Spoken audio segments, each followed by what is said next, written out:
Habits 365 Conscious Minds podcast. What's up, guys, and welcome back to the Conscious Minds podcast. I'm your host, Chris Holbert, and we are joined here with my co-host, founder, and CEO of Habits 365, Eli Zaid. How you doing? Hello, guys. Good to see you all again. My name is Eli Zaid, for those who don't know me, and today we're joined by an extremely special guest.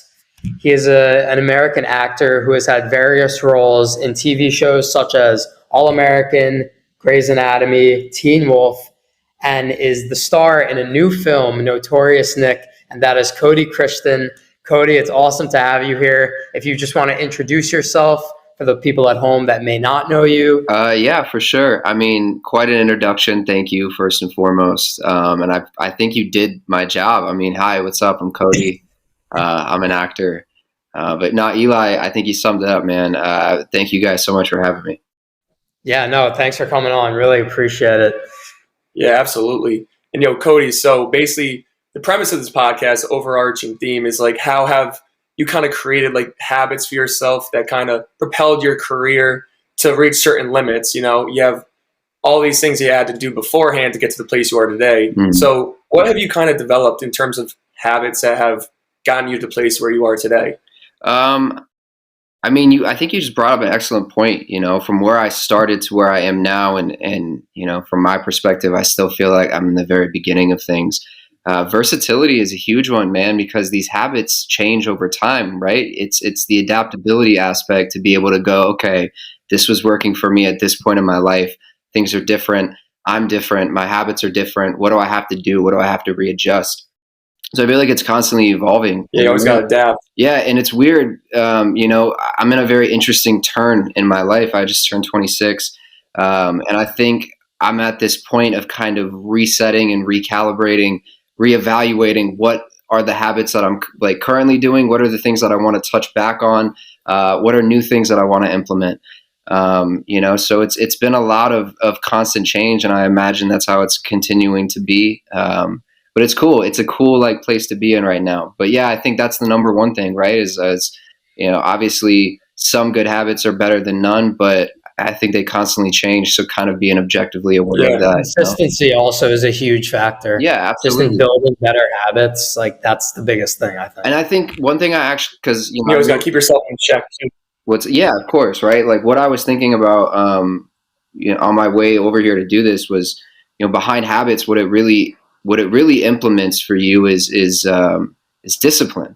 And I feel like most of the time we don't get the opportunity to practice being disciplined. The implementation of good habits and the consistency aspect of constantly reinforcing them and committing to them, showing up when you don't want to do the certain things that you've, decided to do for yourself.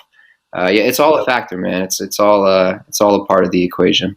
Yeah, it's really just the game. You just have to figure it out and do your best job to ultimately reach this peak of being, not a peak, because nobody really, it's hard to determine someone's peak, but to become the best version of yourself, at least. I heard I had a conversation years ago, man, and it was so random. It was at a party, speaking to an older gentleman. I want to say he was in his 70s, right? And we were talking about just life in general, maybe a similar conversation to what we're having now. And he told me the most important thing is to always prioritize growth in the sense of every day is a new day, every moment is a new moment. The saying, you can't step in the same river twice, right? It's constantly moving, life is constantly changing, evolving, decaying, all that kind of stuff. So he pretty much told me your opportunity to stop growing is when you die, is when you leave. So up until that moment, you know what I mean? You, as a human being with a conscious mind, are capable of learning, changing, growing. It's a never-ending act. And I think that's a spark of humanity that makes us who and what we are, which is super dope. Yep. Yeah, and at the end of the day, too, we're always playing a part. This is our character. This is our, avatar that we're constantly trying to evolve and grow and level up almost. Yeah, and it's making your life a movie, right? You're writing the circumstances as it's happening. right? There's no sort of like limitations. There's no sort of like, all right, this is the path that has been chosen for me. I've seen people make changes in their life on a drop of a dime by making a decision and standing behind that decision with everything that they are. And not accepting what it is that life is giving them or the circumstances that they'd be given. And that's, you know, what Notorious Nick. Pave your own way. Yeah, well, that was path. Notorious Nick. You know, the root of it is like this guy who was given these ridiculous circumstances that he had to overcome, but he did just figure it out. Yep. Yeah, he figured it out. You know what I mean? He adapted it. He did what he had to do because he had a goal and a dream to pursue. And he was saying, hey, you know, I'm not going to stop. I'm not going to let anything stop me. If I can't do it this way, I'll just do it differently. You know, and that was super cool about that film. Kind of ties in.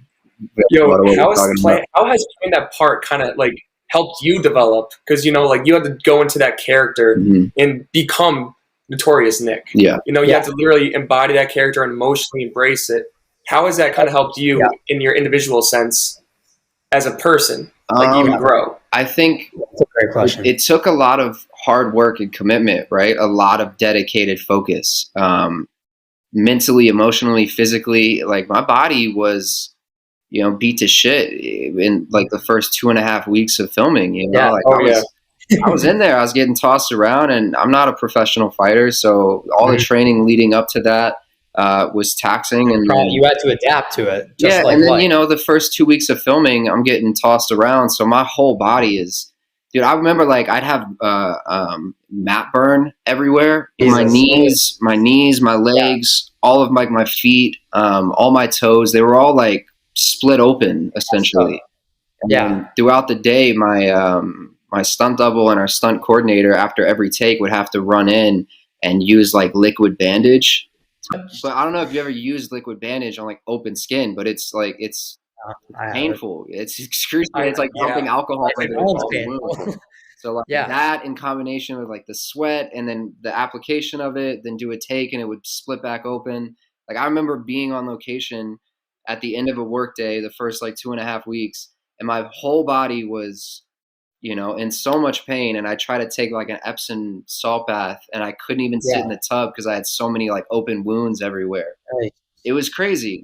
But you know, like what it did is it showed me and reinforced to me like my own ability to kind of lock in, commit a new level of refined focus, a sense of like, what are you willing to, I guess, put up or sacrifice for this? It's all about sacrifice. Yeah. And in a way, it was but at the end of the day, I'm assuming you're very proud of the work you've done. Yeah, you know, and the film took a while to come out, so that's work that I did 4 years ago. You know what I mean? So at that moment, it was a very, I think, maturing thing, artistically, personally. It just kind of showed me like, all right, like I can do this. So if I can do this, like what's next? What can I do, you know, on top of this? What's the next project? What am I more capable of doing? And just outside of like the filming, right? It's just applying the same principle to life. Like, okay, cool. Like I did this. I know I'm capable of executing here. Like what else do I want to put my time and attention into? Because that's life, right? Like you can achieve anything that you want. It's what you decide to allocate the most precious commodity to, which is like time, right? You can be anything and everything with just an investment of time. Yeah, it's time and strategy. That's facts. Yeah, I mean that's the root of it, you know. And it's just it's up to you how you want to spend your time every day. What do you want to do? If you want to do 10 things, like it's doable, but you're gonna really have to like. You want to be a better singer? Cool. Are you taking vocal lessons? Are you practicing? Because you can't just say you want to be a better singer. No. Are you spending 5 hours a week minimum doing it? Yeah. You know what I'm saying? You want to run a business, like you want to be a CEO of a business. Like, okay, cool. I'm sure you could speak about that plenty. Like, there's many roles and hats that you have to wear and what you had to do in order to like. Oh yeah. I'm sure like all the time that you've put in so far, and that's just getting started. And we're just getting started. Yeah. Which is crazy to think because there's been so much sacrifice that like I've personally had to make, that people on my team have had to make. Like I got a question for you. When did you start? Like, how old are you right now? So I'm 19 now. I started when I just turned 15. Okay, so what's crazy too, and you could speak on this, right? Is you've been in this different mindset for years. So in a Yeah. way, there's parts of your childhood I feel like that you've probably missed out on because you've Yes. decided, okay, rather than put my time here, I want to focus on this thing. And That's not a very lot of true. 15, 16-year-old kids are doing that. No, and there's very few, and that's why I feel like. However, with the time that I've spent, I feel like part of the reason I wanted to start really young, just so I can basically fuck up and make mistakes. Yeah. At a young age, rather than if I'm a 35-year-old and I have this business and I'm making mistakes, it's like oh no. I want to learn everything now. Yeah. So then right out of college, I'm running the show. Switching topics just a little bit. So obviously All American season 3 out on Netflix, available to the public. Obviously great season. I'm not going to give. Well, of course I watched it. Nice. Come on. Nice. So what has been like a highlight that you'd like to talk about just with this season in particular? Like, I know obviously COVID's still a thing. Mm-hmm. I know it's probably harder to film. It's probably more annoying to film also. Yeah. I don't know about the masks and the restrictions, but how was overall your experience with this season and just filming in general? I mean, I think this season was more special than the others because of the circumstances, right? This world pandemic that's happening, so many people out of work, really like dire times, like a lot of people went through hell and back and are still, recovering. So the fact that we were able to come together as a production, I mean, everyone involved, studio, network, our writers, staff, our producers, like everyone, cast, crew, the fact that we were able to come together and,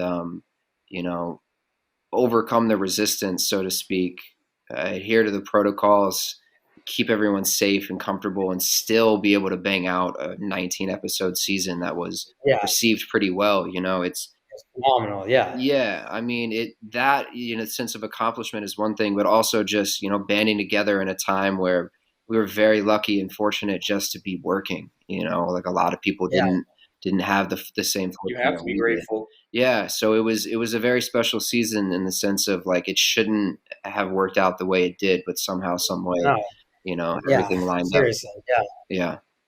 So it wasn't expected, because the circumstances are so it's just not normal at all. Yeah.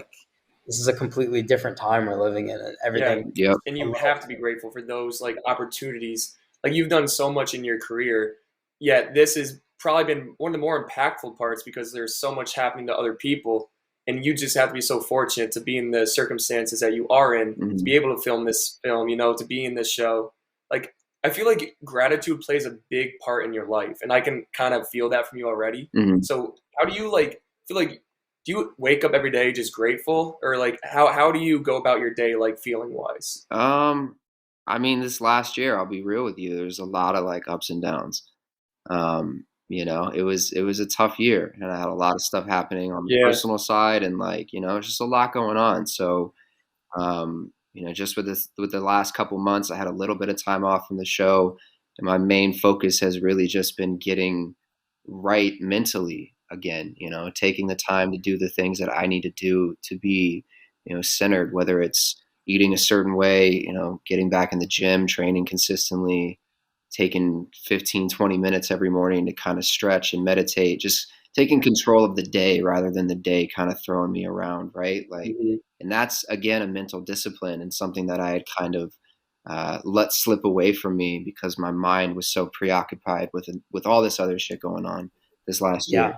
I feel you. To answer your question, man, do I wake up grateful every day? No, not at all. I don't know if anybody does. Maybe like the Dalai Lama, but that's because he's dedicated his life to getting there. But it's being aware of things and not looking at what you're experiencing, emotionally with a critical eye. Like, there's things that come up and I'm able to deal with and recognize those feelings, and if necessary, find out, well, what's the root of this? Right. But it's it's not always just set in stone and pretty. And I think that's the misconception that people have. Oh, no, never. People think that like It's up and whether it's down. actors or celebrities, they have this perception that, oh yeah, they probably, if when they think about gratefulness, like, oh yeah, they wake up happy as hell every day. It's not Yeah. like, it's not like that. Like, No, it's very far from it. Well, no, I wouldn't even say it's like being happy all the time. Being grateful is more so like just being appreciative of what you do have, because you're not always gonna be happy. There's ups and downs, but it's always good to just open your heart up and be like, wow, I have this in front of me. I have that in front of me. I'm a firm believer in that. So I think Yeah. like the mental discipline and the mental fortitude is very important. And I say that Totally. above everything else. Everything else comes secondary, right?